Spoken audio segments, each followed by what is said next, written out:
Ok. A ver. Pastor, saludos. Ok. Salud. Ok, a ver. Vamos a comenzar con la conversación, pero te debe de centrar en lo que estamos hablando, ¿verdad? No desvirtuar hacia otros temas, porque si no, entonces se me echa a perder el video que estamos haciendo. Así que las preguntas deben de ser sobre lo que estamos hablando y sobre el tema de la sola escritura y demás. Me dijiste que entrabas a hacer preguntas. Ok, hazme la pregunta que quieras. Ok. No, acuérdese que siempre que hablamos no voy en plan de pleito ni de nada de eso, sino con el fin de entender ambas posturas, ¿no? De que se entiendan ambas posturas porque manejan conceptos diferentes, tienen de alguna otra manera, ven el principio de autoridad totalmente diferente y lo comprenden diferente, ¿no? Tanto el catolicismo como el protestantismo, ¿no? Eh, yo la pregunta que tengo es, en el concepto que usted le da a la sola escritura, eh, tiene que manejarse un mecanismo, ¿no? ¿Ese mecanismo es visible en la historia antes de la Reforma? Ok, primero me tienes que decir a qué mecanismo te refieres. El filtro de la sola escritura o el concepto que le dan a la sola escritura. O sea, si yo como cristiano en el siglo I o Ok. siglo II, siglo III, yo me sujeto, vamos a ver, si la sola escritura es que define que la escritura es la única, eh, la única autoridad infalible, ¿verdad? Y que toda mi creencia tiene que pasar por el filtro de la escritura y que solamente la correcta interpretación de esta es la infalible, por así decirlo, en norma, en doctrina, fe y moral, como lo plantea pues el protestantismo histórico, por así decirlo, y no el soloísmo bíblico de los neoevangélicos. Yo me refiero por así decirlo, al mecanismo. Por ejemplo, si yo cierro los ojos y los abro en el siglo I, siglo II, siglo III, eh, ese mecanismo es visible en la historia. Bueno, absolutamente. Y no solo en la ¿Cómo? historia, primero hay que comenzar por la propia Biblia, ¿verdad? Ok, Por ejemplo, tenemos los ejemplos o el ejemplo de los bereanos, que el apóstol Pablo les predicaba y con toda seguridad él estaba predicando con una elocuencia pues tremenda, pero aún así ellos veían en las escrituras si todo lo que él estaba diciendo era correcto. Ok, cuando vemos al propio ángel, cuando viene a hacerle la anunciación a María y cuando viene a hablarle a José y todas las cosas, el ángel siempre se refiere para que se cumpla lo que está escrito. Ahora, habían tradiciones en el pueblo de Israel sobre el Mesías, pero el ángel coloca la escritura como la autoridad para definir que ese niño era el Mesías. Entonces, la sola escritura es el canon. ¿Por qué sabemos que Jesús es el Mesías? No por lo que dice la tradición hebrea. Sin lugar a dudas, dentro de la tradición hebrea hubieron grandes hombres de Dios. ¿O tú lo dudas? Yo creo que no. Y no estamos hablando del judaísmo tan solo que negó a Jesús, estamos hablando antes de la venida de Jesús. Es decir, estamos hablando no sé, estamos hablando de los tiempos de Esdras. Bueno, los tiempos de Esdras hubieron muchas tradiciones respecto al Mesías, inclusive había dos Mesías, el Mesías Ben Yosef, el Mesías Ben David, pero eso tú no lo puedes usar para tú probar que Jesús es el Mesías. ¿Cómo tú pruebas que Jesús es el Mesías? La única forma que tú puedes probar que Jesús es el Mesías es usando a la Biblia como autoridad. De otra forma, tendrías que ir, de otra forma, pudieras dudar que Jesús es el Mesías. Porque si tú hablas con un rabino, lo cual yo he hecho muchas veces, pues no sé si me has visto debatir con ellos tienen tradiciones antiquísimas que literalmente contradicen a Jesús como Mesías. ¿Cuál autoridad nosotros usamos para saber que Jesús es el Mesías? Es la escritura. Entonces, no es que la tradición de los judíos no tuvo autoridad. Por ejemplo, el bautismo nació de la tradición de los judíos, porque el bautismo no está en el Antiguo Testamento, está en la sombra solamente. ¿De dónde nació el bautismo? El bautismo nació de la tradición judía. Así que la Biblia no rechaza la tradición, ni yo rechazo la tradición. Si yo rechazo la tradición, tengo que rechazar el bautismo. No, pero en este caso, o sea, a ver, es que yo no estoy diciendo que los protestantes históricos rechacen la tradición, lo que es que no la reconocen como una autoridad infalible. Si mal no estoy, corríjame. Exacto. Ok, ok. No es Es, es, infalible, exactamente. es ahí mi punto. Por ejemplo, si yo soy un cristiano del siglo I, por ejemplo, y hay una diatriba, una discordia entre los cristianos de qué hacer con el tema de la circuncisión y algunas normativas judías, eh, ¿a qué me aferro yo? ¿Dónde estaba escrito de que qué había que hacer y qué no había que hacer? Es una decisión que toma lo que, por ejemplo, lo que pasa es que el catolicismo ve a los primeros apóstoles, a Papa a Pedro como Papa y los otros apóstoles como el magisterio. Entonces, cuando Pedro y Santiago hablan que nosotros y el Espíritu Santo hemos decidido tal cosa, que esto sí, que esto no, ¿verdad? Eh, es una decisión tomada por el magisterio, ¿no? Entonces el catolicismo ve esto como el primer magisterio. Entonces, como esta autoridad infalible, o sea, los apóstoles, no una escritura que estaba para ver qué decisión tomar con respecto a la circuncisión, con respecto a las cosas judaizantes o a las cosas no judaizantes. ¿Sí me hago entender? Claro, Entonces, ahí es visible, claro. perdón, termino. Ahí es visible como, por ejemplo, la postura católica. O sea, viéndolo desde ese punto de vista, o sea, o usted no lo vería así, por ejemplo, vamos a suponer hasta el mismo Pablo, cuando ya en Hechos de los Apóstoles narra que Pablo fue a llevar las cosas que, por así decirlo, los cánones que se tomaron en cuenta para que las otras iglesias pues tomaran esa autoridad establecida por Pedro y Santiago y los demás apóstoles, ¿no? Entonces, no estaban esas normativas, no estaban prescritas, por así decirlo. Fue primero una decisión magisterial. Claro. Entonces, si yo cierro los ojos y me voy al siglo I, yo estoy tomando en cuenta, perdón, yo estoy tomando en cuenta esa autoridad magisterial infalible, que Ok. Lucas, años después, porque primero es el hecho, el evento, ¿no? Primero ocurre el evento y años después, Lucas deja por escrito lo que ya se sabía por tradición de lo que ocurrió en ese concilio, por así decirlo. Entonces, si yo soy un cristiano pre-escritura de Lucas, ¿no quedaría más como que a favor del catolicismo la postura de que el magisterio es infalible? Para nada, para nada. Vuelvo y repito, ¿Ok? el problema del católico es que no entiende la sola escritura, es decir, literalmente no la entiende, a pesar de que es tan fácil de entender, no la entiende. ¿Por qué razón es el concepto de sola escritura?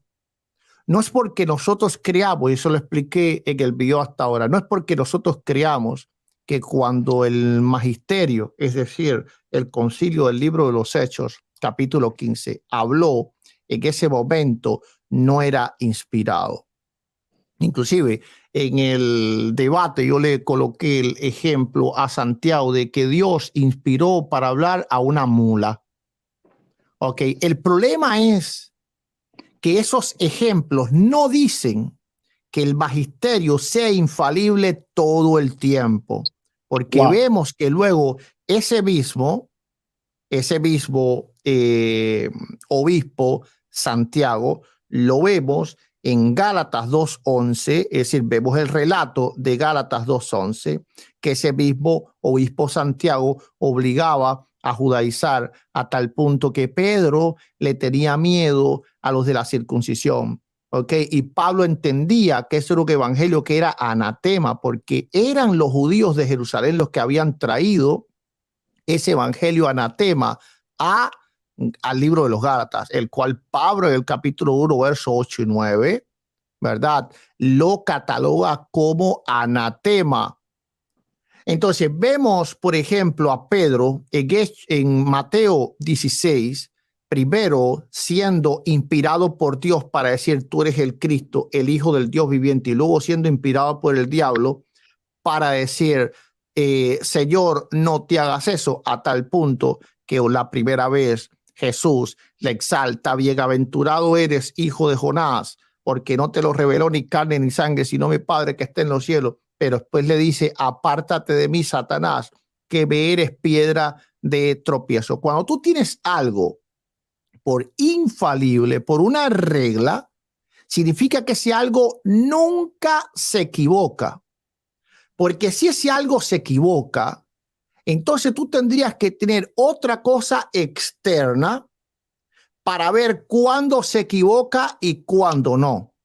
Y no hay nada externo al magisterio que diga cuándo se equivoca y cuándo no. Ok, entonces ese es el problema del magisterio.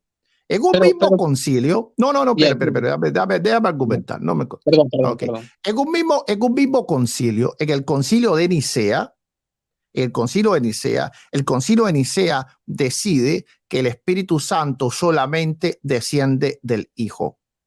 Eso es un error. Que luego entonces, ¿verdad? Constantinopla resuelve, ¿ok? Se equivocó el magisterio ahí. Hay que resolverlo aquí, ¿verdad? Ok, entonces Constantinopla decide que el Espíritu Santo desciende del Padre y desciende del Hijo. Ahora, eso nunca va a ocurrir en la Escritura, porque la Escritura creemos que es infalible. El magisterio prueba de que no es infalible. Ahora, eso no quiere decir que el magisterio no sea inspirado en un tiempo X determinado. El problema es que tú no tienes ese problema con las escrituras. Tú no puedes decir, a ver, mira, el libro de Génesis es inspirado, pero el libro de Gálatas no lo es. Ahora, para el catolicismo, el Papa es inspirado o, perdón, es infalible solamente cuando habla ex cátedra. Si no habla ex cátedra, puede hablar literales burradas. Pero la Biblia, espérate. No, déjame explicar todo el punto, porque si no, no me vas a entender y la audiencia no me va a entender. Pero la Biblia no tiene ese problema. Es decir, no es que el libro de Génesis habla ex cátedra y el libro de Éxodo no habla ex cátedra. Ahora, este cuento de es cátedra o no es cátedra, por supuesto, no existía en los primeros siglos porque nada de eso existía. Así que, por lo tanto, eso fue una historia después que se asumieron los católicos. Pero no hay nada que nos diga que los padres de la iglesia, no hay nada que nos digan los padres apostólicos, no hay nada que nos diga en las escrituras de que el magisterio unas veces habla verdades porque habló es cátedra y otras veces habla mentira porque no habló es cátedra. Eso simplemente fue un problema porque se dieron cuenta que a lo largo de toda la historia papas habían dicho cosas horribles. Ok, es decir, hubieron obispos de Roma, inclusive hay un obispo de Roma que fue excomulgado y un papa que está excomulgado, es decir, cometió herejía. Ok, entonces, ¿cómo sitúan ese papa? Ah, bueno, tuvieron que entonces agarrar una regla que no existió, pues tú me hablas de los primeros siglos, pero ¿qué era en los primeros siglos? ¿Cómo funcionaba la iglesia en los primeros siglos?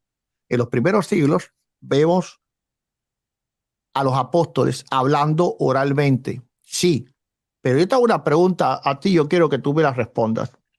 ¿Tú crees que todo, el 100% de lo que Pablo hablaba, 100% de lo que Pablo hablaba, era inspirado infaliblemente? Te repito la pregunta.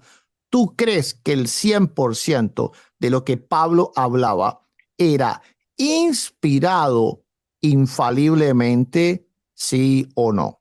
No, rotundamente no. Voy a retornar cuando usted trae a colación Gálatas 2:11, el tema de Pedro y de Santiago con respecto a la hipocresía de comer con los gentiles. Sí, creo que ese es el pasaje, corríjame porque no lo tengo a la mano. Pero no hablo de Pedro, está hablando de Santiago que esta hora, ¿eh? Ya de Pedro hablamos la vez pasada. No recuerdo haber hablado de Pedro con este tema, pero me refiero. Sí, claro. Sí, claro que hablamos un montón. Te estoy hablando de Santiago, no de Pedro. Ok, pero me refiero a que, por ejemplo, eso no fue previo al concilio. Por ejemplo, es que lo que pasa es que yo No. lo que veo aquí, pastor, por ejemplo, es que, fíjese, de hecho, cuando al concepto que le da o a la explicación que le da el catolicismo con respecto a que la infalibilidad y la asistencia del Espíritu Santo está en el momento ex cátedra en el tema de doctrina, moral y fe, ¿no? Es precisamente eso, se ve la hipocresía de Pedro y la confusión por separado de los apóstoles, o que alguno cometa una hipocresía y esté Pero enseñando cosas que no son, no hablo de pero Pedro, al momento, hablo de Santiago, pero al Jacobo. momento del concilio, pero al momento del concilio es donde se cree que está la asistencia del Espíritu Santo para apoyar la iglesia, ¿no? Para que de alguna otra manera, por lo menos, porque si el catolicismo liga esta creencia y este quehacer del magisterio, según lo que plantea Efesios 4:11 en adelante, que narra que la idea de este magisterio es mantener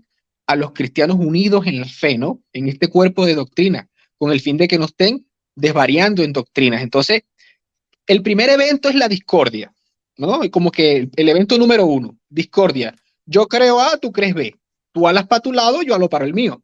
Y somos cristianos, se supone que somos hermanos, ¿no? Y somos ortodoxos hasta cierto punto. Entonces, cuando llegó la doctrina y llegó una doctrina que lo antepone, uno cala para allá y otro cala para acá, esta discordia es lo que de alguna otra manera, o esta división, es lo que de alguna otra manera genera la necesidad de que la autoridad decida para acabar con la diatriba.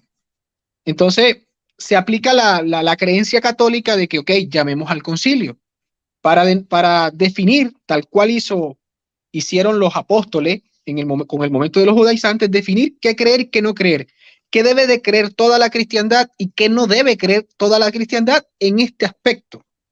Porque de lo contrario, esos primeros cristianos, si no se hubiese hecho ese concilio y no se hubiese tomado como autoridad infalible el magisterio, no la escritura, porque primero es el evento. No sé cuántos años, vamos a suponer lo que se narró en Hechos de los Apóstoles haya ocurrido, póngale en el 48, en el 50, y Lucas vino a escribir Hechos de los Apóstoles, el libro de los eventos, 10, 12, 15 años después. Vamos a ponerlo en ese aspecto, ¿no? No, mucho malo. Escribió en el 85. Mejor, mejor. Entonces vamos a poner que sucedió en el 50 y lo escribió 35 años después. Son 35 años de gabela, por así decirlo, que se creyó en la infabilidad del magisterio. Ahora usted me trae a colación, no, es que eso no es constante en la unidad del tiempo. Si precisamente la asistencia o la función del magisterio es precisamente esta, es de que cuando exista la diatriba, definir qué creer y qué no creer. Entonces, en ese punto no se está creyendo en la infabilidad del magisterio. Entonces, yo como evangélico debería de creer en la infabilidad del magisterio solamente como que por periodos, por así decirlo. Ese Según lo que se plantea. es el problema. El problema es que tú no puedes tener algo por regla que funciona solamente por periodos, porque de un concilio al otro van muchas veces decenas y cientos de años. Ok, entonces tú estás mirando los concilios católicos a lo largo de toda la historia, y dicho sea de paso que solamente los ecuméricos tienen esas potestades, porque los pequeños concilios para el católico, ok, no tienen esa potestad, tiene que ser ecumérico solamente. Entonces estás mirando a lo largo de toda la historia que cuando llega un concilio es porque el magisterio cometió un desastre en todos esos años, confundió a la cristiandad en todos esos años, a tal punto que hubieron discusiones tan fuertes que se tuvo que convocar a un concilio. Los concilios lo único que prueba es la falibilidad del magisterio, su ineficacia. Porque mira, si el magisterio es eficaz, no se necesita un concilio. Porque si yo soy obispo y tú eres un obispo y nosotros eficazmente guiamos a la iglesia, muy sencillamente nos ponemos de acuerdo. Pero no es así. Inclusive hay guerras, es decir, el Pero, concilio de Nicea II, espérate, voy a explicarte, mira, el concilio de Nicea II se desató por la guerra de los iconoclastas y corodulios. Estamos hablando de matanzas, muerte, espada, chua, cha, cortan cabeza. Ok, entonces, ¿cómo es posible que se vea el magisterio como algo infalible si el magisterio fue el que hizo que se desataran esas contiendas? Porque tuvo que haber una parte del magisterio que enseña al pueblo de una forma y otra parte del magisterio que enseña al pueblo de otra forma. Ahora viene el propio magisterio y arregla los errores que el propio magisterio hizo. Eso no ocurre en la escritura. pero, Es decir, no es que el libro de Gálatas te enseña a ti reverendísimamente mal y luego entonces venga Primera de Corintios a solucionar lo que hizo el libro de Gálatas. Te vuelvo y repito, no entienden la sola escritura. La sola escritura no niega que hubo concilios, inclusive católicos, que acertaron, que dieron en el blanco, y nosotros respetamos decisiones que tomaron esos concilios porque las creemos, es decir, nosotros creemos en la unión hipostática, nosotros creemos en muchas cosas que estuvieron decididas en concilio, nosotros creemos en la Trinidad, ¿verdad? Creemos muchas cosas que fueron defendidas. Yo no creo que si no hubieran habido esos concilios, esas doctrinas no se hubieran creído, pero sí creo que esos concilios solucionaron problemas de división. Ahora, ¿cómo surgieron los problemas de división? Los problemas de división surgieron porque hubo obispo arrio, magisterio, Efesios 4, ya te voy a terminar, Efesios 4, 11 y 12, obispo arrio, magisterio, obispo Pelagio, magisterio, obispo Sabelio, magisterio. Todos fueron grandes obispos del cristianismo. Entonces, pero grandes precisamente, obispos del cristianismo desterraron a la iglesia. Ahora, lo último te voy a decir, mira, entre un periodo histórico del magisterio, es decir, nota que el magisterio celebra, por ejemplo, un concilio, hasta otro periodo de la historia, todo ese periodo de la historia, el propio magisterio confunde a la cristiandad. Entonces, ¿ese magisterio es infalible todo el tiempo? No. Porque el magisterio no es tan solo cuando se reúne un concilio. Se supone que si se reúne un concilio, la cristiandad siga luego lo que dice ese concilio, pero no pasó. En Éfeso primero, la cristiandad, vamos a decir que defiende supuestamente la deidad de Cristo en referencia a que María era madre de Dios. Pero ¿qué pasó en Éfeso segundo, unos años después? ¿Qué fue lo que pasó? Todo lo inverso. Inclusive la Iglesia Católica no reconoce ese concilio, pero ese fue un concilio que se reunieron los obispos igual. El concilio de Éfeso II, tú lo puedes buscar, se considera el concilio ladrón. ¿Te imaginas que dentro del mismo concilio se mataron los obispos? Ok, se mataron. Es decir, hubieron obispos muertos dentro de la propia sección de los concilios. ¿Cómo un magisterio así se va a creer por infalible? Nosotros no podemos confiar a punto de poner nuestras almas en un magisterio que una vez se reúne y toma una buena decisión y otra vez se reúnen y se matan. Eso no ocurre con la escritura. Entonces, aquí es cuestión de confiabilidad todo el tiempo. Yo estoy seguro que tú, en un momento determinado, puedes hablar de parte de Dios. Oye, Eduardo, mejoras esto, ¿verdad? Oye, habló de parte de Dios, Hugo, ¿verdad? Pero el problema es, Hugo es confiable. Para que yo deposite mi alma, la confianza de la salvación de mi alma en él, no, porque luego entonces después yo veo a Hugo, pues, haciendo cosas que... Ahí está el asunto. Es que el catolicismo estaría de acuerdo con lo que usted está diciendo, porque es que el catolicismo, a ver, voy a aclarar para lo último que usted dijo, porque lo hizo como tono pregunta, ¿no? Como con interrogante al final. Es que el catolicismo apoyaría lo que usted está diciendo. El catolicismo no pone las almas en las personas que conforman el magisterio, sino en lo que soporta el magisterio, que es la asistencia del Espíritu Santo, la tercera persona de la Santísima Trinidad. O sea, eso es lo que cree el catolicismo. El catolicismo no pone su alma y su vida y la creencia total en un obispo o en un grupo de obispos.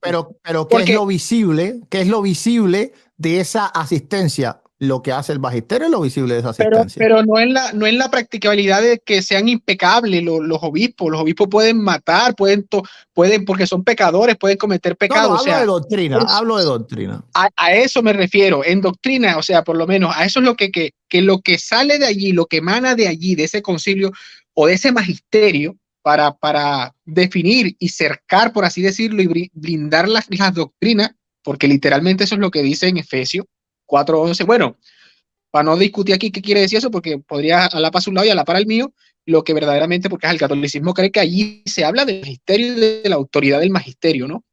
El catolicismo estaría de acuerdo con usted, o sea, el catolicismo no confía y ni le pone el alma a estas personas pecadoras, sino lo que soporta y la promesa de, por así decirlo, existe una promesa de Cristo, ¿verdad? Y la institución del mismo Cristo de un magisterio, y de que el Espíritu Santo va a asistir a ese magisterio, y de que Cristo va a acompañar a ese magisterio y a la iglesia todos los días hasta el final del mundo, por así decirlo, hasta su llegada.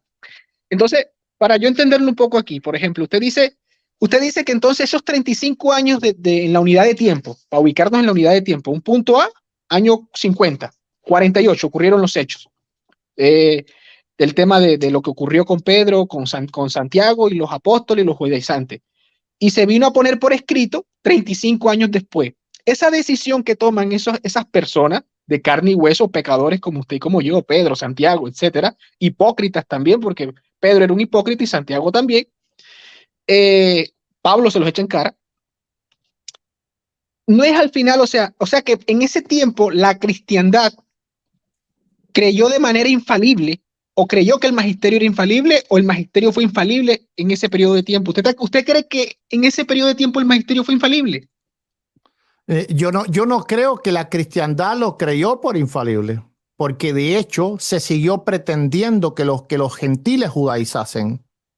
Es decir, la Biblia prueba que la cristiandad no tuvo ese concilio por autoridad de ningún Hablo de un tipo. cristiano ortodoxo. Porque, Hablo de un cristiano ortodoxo. sí, pero sí, mira, si la cristiandad tuviese tenido por autoridad ese concilio, el problema de los judaizantes se hubiese acabado en la iglesia.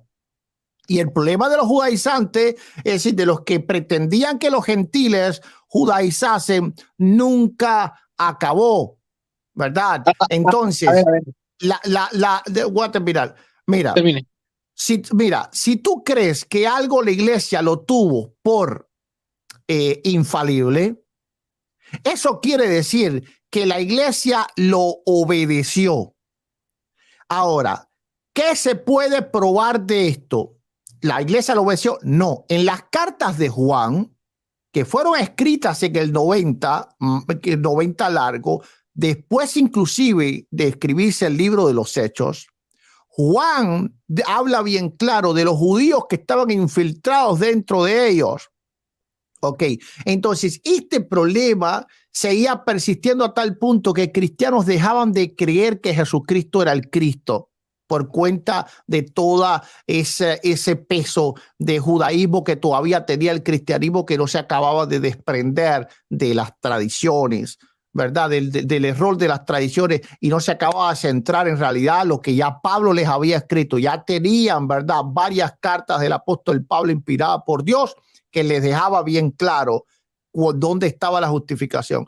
Entonces Pablo tuvo que luchar contra los judaizantes aún después de ese concilio. La pregunta es, ¿obedeció la propia sede de Jerusalén a ese concilio?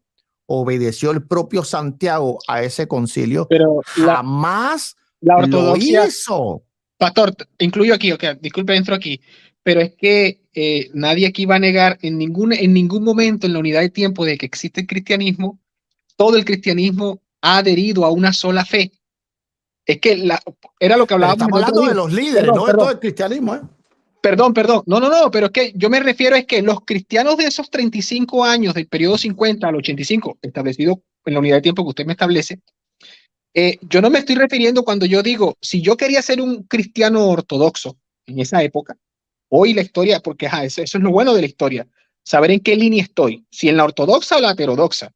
Si yo quisiera ser un cristiano ortodoxo en esos 35 años, infaliblemente tenía que creer, o sea, tenía que creer en la infalibilidad de quién, en la decisión de los que tomaron, en la decisión que tomó el magisterio.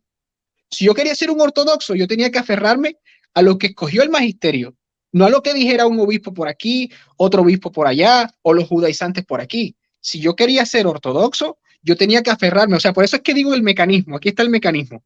Yo soy un cristiano del 80 o del 60. Y yo tengo en frente de mí la doctrina de circuncidarme y la doctrina de no circuncidarme.